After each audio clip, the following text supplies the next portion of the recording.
కొన్ని ఆశ్చర్య కార్యాలు చాలా గొప్పగా ఉంటాయి. చిన్నది అయినా చాలా గొప్పగా అనిపిస్తాయి ఆయన చేసేటటువంటి కార్యాలు. మన జీవితాల్లో కూడా చాలా కార్యాలు అటువంటివి ఆయన జరిగిస్తూ ఉంటాడు. ఈ మధ్య ఒక సేవకుడు ఒక చిన్న సాక్ష్యం చెప్పాడు, చాలా బాగా అనిపించింది. దేవుడు చేసే ఆశ్చర్య కార్యం. ఆ సేవకుడు ఒక ఊరిలో సేవ చేస్తూ ఉన్నాడు. చాలా పేదవాడు, తక్కువ మందిరం, చిన్న మందిరం, తక్కువ మంది విశ్వాసులు ఉన్నారు. అంటే ఒక 4-5 విశ్వాసులంట ఆయనకి. అటువంటి 4-5 ఉన్న సంఘానికి సేవకుడు ఆయన. 4-5 అంటే ఏమొస్తుంది చెప్పండి? మా వస్తే ఓ 10 రూపాయలు 20 రూపాయలు వస్తుందేమో, అవునా? ఆ 10తో 20తో తన కుటుంబాన్ని నడిపించుకుంటున్నాడు, సేవ చేస్తున్నాడు. అలాగే భారంతో దేవునికి ప్రార్థన చేస్తున్నాడు, బాగా బలంగా ప్రార్థన చేసుకుంటున్నాడు. అయితే ఏది ఏమైనా ప్రభువా, ఇక్కడ నా పరిస్థితి ఎలా ఉన్నా, నా బ్రతుకు ఎలా ఉన్నా, నా సంఘం చిన్నదైనా, నా పరిచర్య చిన్నదైనా, నేను చిన్న సేవకున్నైనా, నేను విశ్వాసంతో నీ ఎడల భయభక్తులు కలిగి నీ మార్గంలో నడుస్తూ బలంగా సేవ చేసుకుంటే, ఇక్కడ పరిస్థితులు ఎలా ఉన్నా నిత్యత్వంలో ఉంటా, నేను నీ బహుమానాలు పొందుకుంటా, ఆ కృపతో ఆ యొక్క ఆ భారంతో నేను సేవ చేస్తా ముందుకెళ్తున్నానయ్యా అని చెప్పుకుంటున్నాడు. అలా చెప్పుకొని ఆ చిన్న సేవ జరిగిస్తూ ఉన్నాడు. హల్లెలూయా. ఒకరోజు ఏం జరిగిందంటే, ఇలా సేవ చేస్తా ముందుకెళ్తా ఉన్నాడు. ఒకరోజు ఎవరికైనా సువార్త చెబుదామని అలా వెళ్తూ ఉన్నాడు. అలా రోడ్డు మీద సంకన తగిలించుకొని అలా వెళ్తూ ఉన్నాడంట.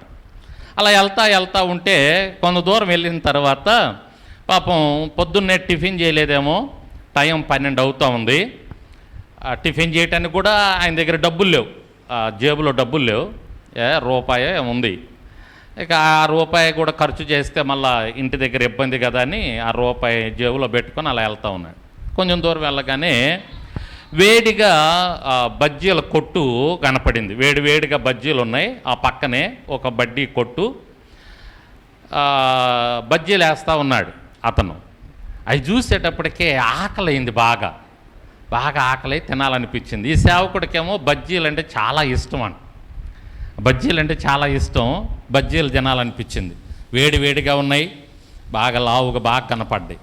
కానీ డబ్బులు లేవు, బజ్జీలు తినాలని ఉంది, ఆకలి అవుతుంది. పాపం అలా చూసుకుంటూ అలాగే ముందుకెళ్ళాడు. వాటిని చూస్తూ ఉంటే ఆకలి ఇంకెక్కువైంది. ఆ వడ్డీ కొట్టుకు దగ్గరికి వచ్చే కొద్దీ ఆ వాసనకి ఇంకా ఆకలి ఎక్కువ అవుతుంది ఈ సేవకుడికి. ప్రభువా, కొనుక్కోవడానికి డబ్బులు లేవు, బజ్జీలు చూస్తే బాగున్నాయి, వేడిగా ఉన్నాయి, నీ సేవకుడికి బజ్జీలు తినే కృప కూడా లేదా నాయన అని బాధపడుకుంటా తనలో తను అనుకుంటూ ముందుకు వెళ్తున్నాడండి. కానీ వెళ్తున్నాడు, ఎవరు పట్టించుకుంటారు, ఎవరు ఇస్తారు బజ్జీలు? పిలిచి బజ్జీలు ఎవరు ఇస్తారు చెప్పండి? సరే అలాగే ముందుకు వెళ్తున్నాడంట, దేవుని చిత్తం అనుకుంటా ప్రార్థన చేసుకుంటా. కొంచెం దూరం అలా వెళ్ళగానే వెనక నుంచి ఒక అతను బండి మీద స్పీడ్గా వచ్చి ఆగాడంట. పాస్టర్ గారు వందనాలు అన్నాడంట. వందనాలయ్యా అన్నాడంట. పాస్టర్ గారు, మరి నేను మీ సంఘం కాదండి, కానీ మిమ్మల్ని చూస్తుంటే పాస్టర్ గారు లాగున్నారు, ఆ సంకన సంచి, మరి తెల్ల చొక్కా తెల్ల ప్యాంటు, మీరు సేవకుడు లాగున్నారు, కాబట్టి ఒక చిన్న పని చేయాలండి మీరు అని అన్నాడు. ఏం పని చెప్పయ్యా? చేస్తాను. ఏం లేదండి, మా అమ్మాయి పుట్టినరోజు వచ్చి ప్రార్థన చేయాలండి. తప్పకుండా చేస్తానయ్యా.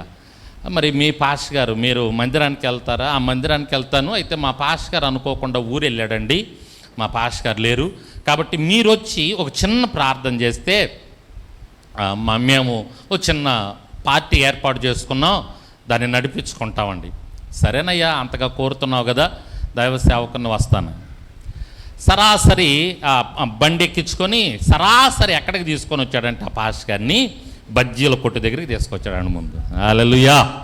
ఎక్కడికి తీసుకొచ్చాడు? ముందు బజ్జీల కొట్టు దగ్గరికి తీసుకొచ్చి అయా ఒక 100 రూపాయలకి బజ్జీలు కట్టమన్నాడంట ముందు. ఇతన్ని బజ్జీలు కొట్టుకు తీసుకురాగానే బజ్జీలు ఇప్పిస్తాడేమో, తిందాం ఆల్రెడీ అప్పుడే అనుకున్నాడు కదా. అంటే అలా కాదు, ముందు బజ్జీలు ఇప్పించడం కాదు కానీ బండి మీదే ఉండి పాస్టర్ గారు మీరు దిగబాకండి అలాగే కూర్చోండి అని చెప్పి అయ్యా ఒక 100 రూపాయలకి బజ్జీలు కట్టమన్నాడండి. 10 రూపాయల బజ్జీలు కాడకు 100 రూపాయల బజ్జీలు దగ్గరకు ఒక 10 బజ్జీలు కట్టారు. ఆ తర్వాత పకోడీ ఒక 50 రూపాయలకు కట్టమన్నాడు. పకోడీ ఒక 50 రూపాయలకి. సార్ పాస్టర్ గారికి ఇవ్వండి అన్నాడు. పాస్టర్ గారికి ఈయన ఏమనుకుంటున్నాడంటే ఒకవేళ ఇంటి దగ్గర ఫంక్షన్ అంటున్నాడు కదా, అక్కడ ఒకవేళ తీసుకెళ్తాడేమో అందుకోసమేమో అనుకుంటున్నాడు ఈ పాస్టర్ గారు. చేతిలో పెట్టారు, వేడివేడిగా ఉన్నాయి, చేతికి వేడిగా తాగుతున్నాయి, కానీ తినటానికి లేదు మరలా. ఎందుకని మరి ఏమనుకుంటాడో, ఎందుకోసం గట్టిచ్చాడో ఏమోనని. సరే డబ్బులు ఇచ్చాడు. డబ్బులు ఇచ్చి బండి కదిలి కొంచెం ముందుకెళ్ళిన తర్వాత వెనక్కి తిరిగి చూస్తే అట్లాగే పట్టుకొని ఉండంట. పాస్టర్ గారు ఏంది అలాగే పట్టుకొని ఉండారండి. ఏం చేయమంటావయ్యా, మరి కట్టించి ఇచ్చా కదా. మీ బలేవారండి, మీకేనండి ఇచ్చింది, ఇప్పుడు తీసుకొని తినండి, ముందు తింటా ఉండండి. అయ్యా నా కోసమేనా? అవునండి పాస్టర్ గారు మీకోసమే. ఇంటికి వెళ్ళేటప్పటికే 1 కిలోమీటర్ ఉంది మా ఇంటికి వెళ్తానికి, అక్కడికి వెళ్ళేటప్పటికే సమయం పట్టేది కదా, మిమ్మల్ని మరి మామూలుగా తీసుకెళ్ళటం ఏం బాగుంటుంది, ఏదన్నా తినిపిద్దాం అనుకున్నాను, అక్కడ కూర్చోటానికి బాగలేదు, బండి మీద మిమ్మల్ని తీసుకెళ్తా తినిపిద్దామని తీసుకున్నాను, మీకోసమే తినండి. తింటమేమో కానీ ఆ పాస్టర్ గారి కళ్ళమ్మటి నీళ్ళు ఆగలేదట. హల్లెలూయా! సంతోషం, ఆనందం. ప్రభువా నా మనస్సు అంతగా నువ్వు చూసావా నాయనా, నా ప్రార్థన అంతగా విన్నావా, బజ్జీలు తినాలనిపిస్తే ఈ విధంగా కృప చూపించావని. ఈ బజ్జీలు తినటమేమో కానీ కళ్ళ వెంబడ నీళ్ళు, ప్రార్థన, దేవుణ్ణి స్తుతిస్తూ ఉన్నాడంట. హల్లెలూయా! మనం అడిగినా అడగకపోయినా మనం ఆయనను నమ్ముకొని ఉంటే, ఆయన్ని విశ్వసించుంటే, ఆయన బిడ్డలమైతే, ఆయన సన్నిధికి వస్తూ ఉంటే, ఆయన మార్గంలో నడవాలని ఒక తీర్మానం తీసుకొని ఉంటే తప్పకుండా ప్రతి సమయం మనల్ని చూస్తూ ఉంటాడు. ప్రతి సమయంలో మన హృదయాన్ని ఎరిగిన దేవుడు ఎప్పుడు ఏ అవసరత, ఏ అక్కర మనకుందో దాన్ని తప్పకుండా ఆయన తీరుస్తాడు. ఆయన చూస్తూ ఉంటాడు. ఒక చిన్న బజ్జీని, ఆ బజ్జీ తినాలన్నటువంటి ఆ సేవకుడి హృదయాన్ని చూసిన దేవుడు మన హృదయాన్ని కూడా తప్పకుండా చూసి ఆ సమయంలో మనకు ఆ అక్కరగా ఉన్నదేదో దేవుడు తప్పకుండా, అప్పుడు మనం దేవుని స్తుతించకుండా ఉండలేం. ఆశ్చర్యకరుడు ఆయన, ఆలోచనకర్త, నిత్యుడగు తండ్రి, సమాధానానికి అధిపతి అని మనం తప్పకుండా ఆయన్ని స్తుతించకుండా ఉండలేం, ఆయన్ని ఆరాధించకుండా ఉండలేం.